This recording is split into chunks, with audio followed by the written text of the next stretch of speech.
Hello YouTube, hello McTown, hello Red Pill, this is Red Pill in the Wind. First things foremost, a lot of people use SNAP benefits and EBT as a religious type of practice, their religion. First things foremost, you've got to have if you have to have 4 wives and none of them work in order to, first things foremost, I met a man who was Muslim that only had one wife, has a aeronautics engineer's degree, flipped properties, and has a stay-at-home wife. One stay-at-home wife that is not on food stamps. Let me break this to you. I want to help you. Let me break this to you, gentlemen or ladies. If you're a man, if you have 4 wives, if you have 4 wives and you have to be on food stamps, your man failed you. Your man failed you. If you have to be on food, if you cannot be a traditional stay-at-home wife without food stamps, your man failed you. Ladies, if you like to say you got other women competing with you, your man failed, and you're all on food stamps, your man failed you. Let me break this to you. From first to final marriage, you are not supposed to be poor.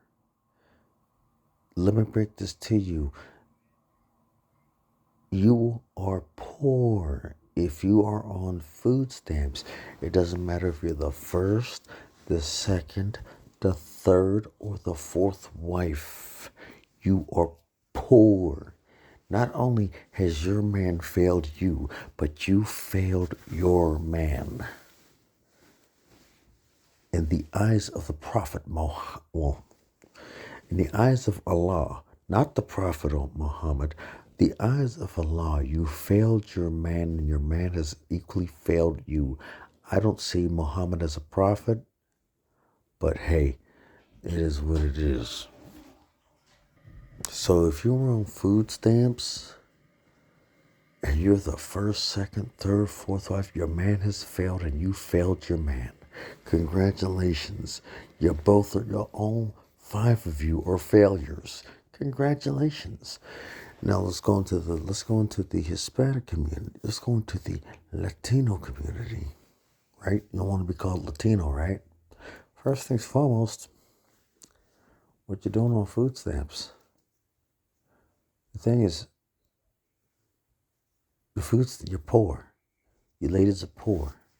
So nobody told you to mess around with Jamal, right?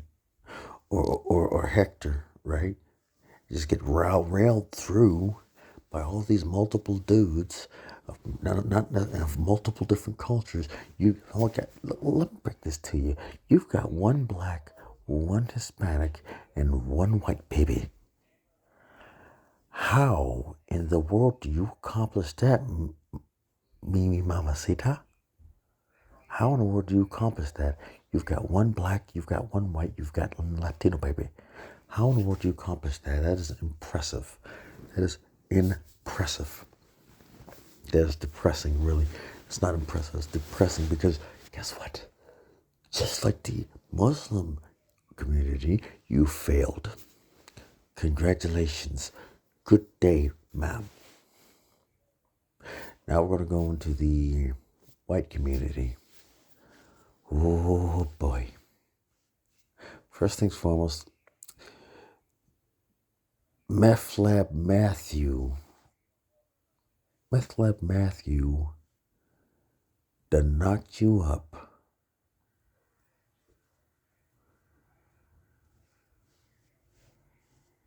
Meth Lab Matthew done knocked you up first, right?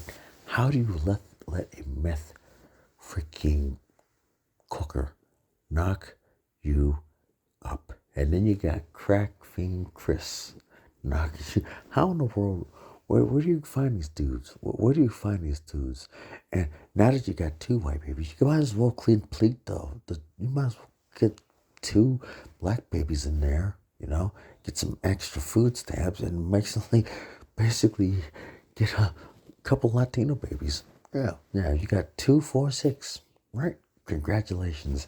You've completed the unholy trinity three times, twice. Congratulations. Now, I this hits home real quickly. This is where all the jokes are coming from. First things foremost, of of the of the of the of the cultures that I've mentioned, the one that sits out to me is the people from traditionally Arab countries. You failed. You basically, you're a house full of failures. Congratulations. But we're gonna get some honorable mentions. The Asian community, even though there's not a lot of them on food stamps, because you would be a disappointment to your family if you're on food stamps. You're a disappointment, and you literally, your daddy should have. I can't say that. I keep forgetting YouTube guidelines. But on the black community, with the exception of the Muslim or Middle Eastern community, black people failed the worst. Let me break this to you. We're the smallest population in America. And when 25% is on food stamps, that number is exponentially affects a small population of people. It exponentially affects a smaller population. Higher numbers hurt smaller populations. It takes let me tell you what critical mass is for the white community, because their population is a little bit more wider. 50%.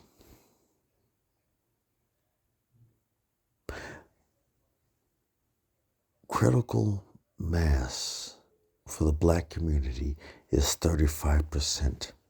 30 to 35%. We are 5 to 10% off of critical mass on food stamps. As I said, we are 13% of the population, 14 on a good day. As I said in my previous videos about black Americans, 14% of the population. We are barely at population level. We are barely at a stable population. Now let me break. We are in. Let me help you understand the things on where black people should be in order to be relatively stable. Without a country of our own,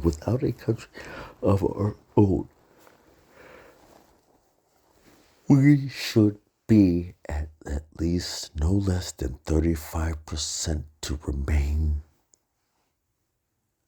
at a stable population with a country without a country of our own. But we're at 14% of the population. Critical, we are 5. We're not even 5. We're about 4 to 9% off of critical mass, of the complete collapse, before we get put on a reservation. When 25% of the population is on food stamps, we are 5 to 10% off of critical mass, of the point of no return.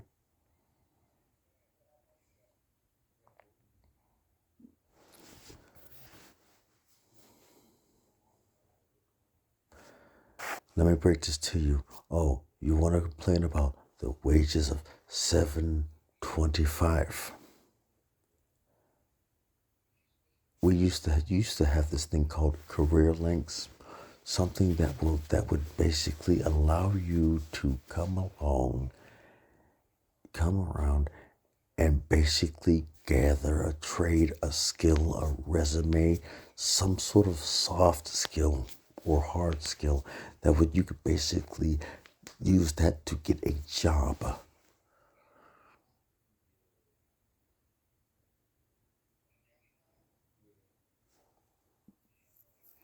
But yet you decide to flat back it and collect. You decide, so many of you decided that a flat back and collecting a check was more valuable. Now, joke's on you. Joke is on you. Screw your kids. I did not pump them kids into your freaking room. I did not paint your walls. I do not care. I'm not obligated to care about your children. They are not my children. They are not my responsibility to ensure that they are fed. I do not care what you have to say. And before you go ahead and get telling me that my mom was on food stamps, no, my mother and my father, my grandmother, my grandfather were not. We had a garden in our yard.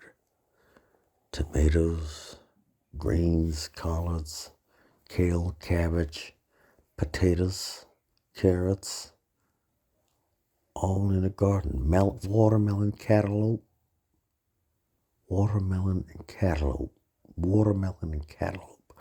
We had 2 apple trees. We had roses all up and down around our yard. We had roses. We had pine trees to where I could go up and climb and get some pine nuts from the ground. I could grab pine nuts from the ground. I could literally go over and get a pine tree, get some pine cones, get some pine nuts. Down the street from me, we had a black walnut tree. Across the street, a little bit up the ways, we had a neighbor with pear trees.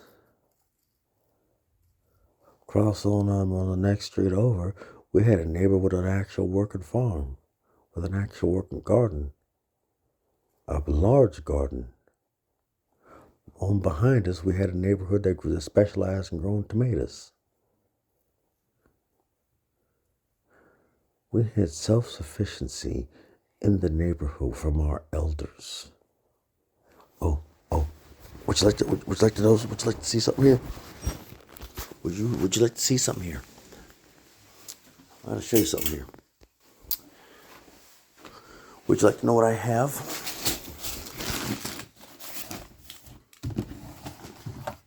To ensure that, let's see.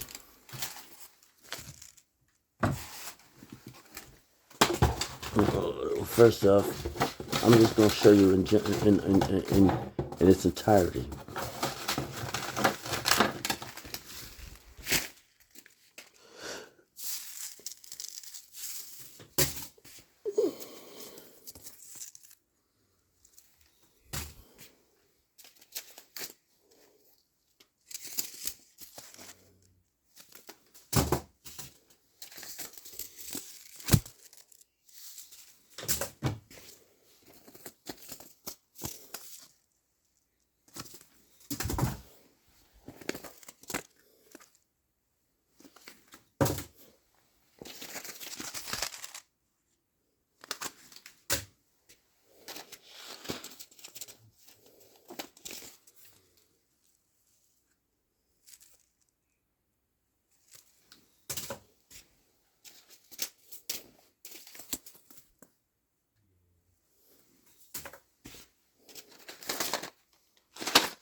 just to basically, I don't know, just look pretty, just for craps and giggles.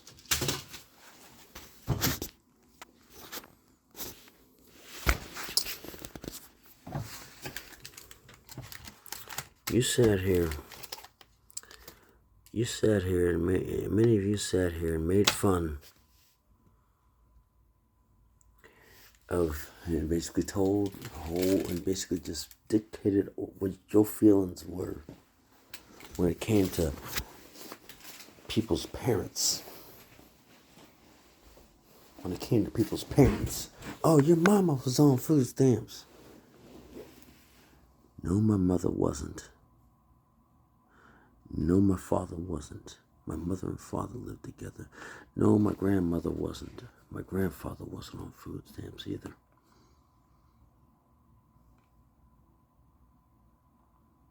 I would be somewhat stocked up if they were. I would be somewhat prepared if they were. So you're up here projecting everything that you've been through on other men, when a lot of you ladies don't even know how to can't even pickle your own food, can't even preserve your own food. But a lot of you ladies ain't even figured it out that food stamps was not meant to be permanent. It was meant to be a temporary fix, temporary solution. But y'all ladies decided to basically just flat back it and collect babies like they're going out of style.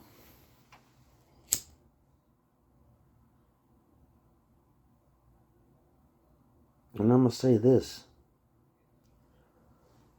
What I have is just the tip of the iceberg of what I want to get, of everything that I plan on getting.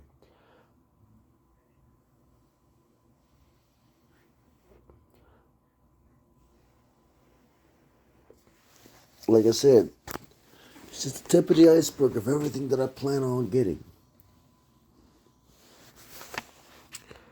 So y'all up here basically projecting all your deficiencies upon men. How's that working? How's that working, sweetheart? Is that working well? Because you projected all your deficiencies on men. Some of these men are more prepared than you will ever be. This is Red Pill in the Wind signing off.